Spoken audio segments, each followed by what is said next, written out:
My name is Ferraro. I'm currently a junior at Madison, and this is my story. I was raised in a Christian family, and we went to church every Sunday. I went to a Christian school up until high school. I went to youth group every week, and I even wore a purity ring in high school at one point.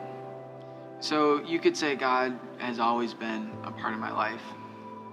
But by the end of my junior year of high school, I felt exhausted and just churched out. I was asking the selfish question of, what am I getting out of this?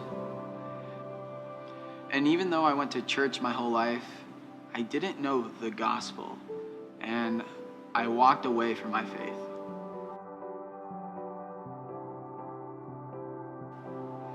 Going into senior year, I went after the things I thought I wanted of popularity, girls, and success. I was living my high school dream, and yet I had never felt so much shame in my life. I came into college hating who I had become the last year of my life, and I was confused and searching. I got involved in a campus ministry right away, but I was still living in the party culture. I was telling God basically that if He wanted me, He would have to make His case for me. And I now realize how backwards that is. God's case has already been made by Jesus. The holy and perfect Son of God died in my place for my sins. And I think we breeze over that. I was supposed to die and experience God's wrath. And Jesus took that curse upon Himself willingly for me. And I have the nerve to say, God, make your pitch to me as to why I should pursue you. I came into my second semester of college realizing I needed to put some effort in to get to know God again. Jesus is at the door knocking, but we still need to open the door. I got more involved in my campus ministry, and I decided to go on a 10-week mission trip in the summer because I figured if there was a place I was going to figure out my relationship with God, it'd be there. And I remember on the third day, we were supposed to be out sharing with people all day, and I couldn't bring myself to do it.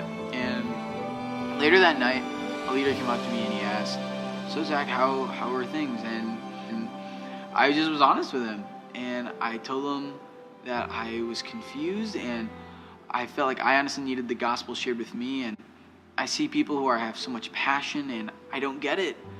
I've heard these things my whole life, and yet I feel nothing when I hear them, and I'm thinking that should be different.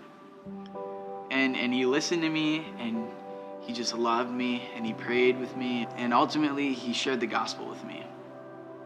And so on that night, with tear-filled eyes, I committed my life to Christ. I said, God, I accept your free gift, and I realize I will never be good enough, but that Jesus is good enough.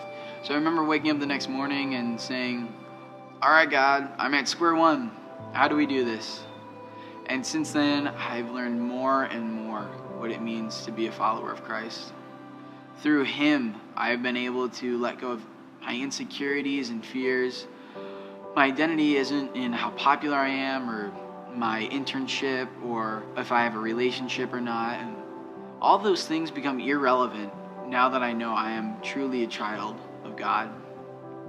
And I'm not going to say that things have been easy and I've never sinned since that day, but God has continued to change my heart to want what He wants. And He is so much more than simply no drugs, alcohol, or sex. He is more than a helpful emotional compass or a self-help book.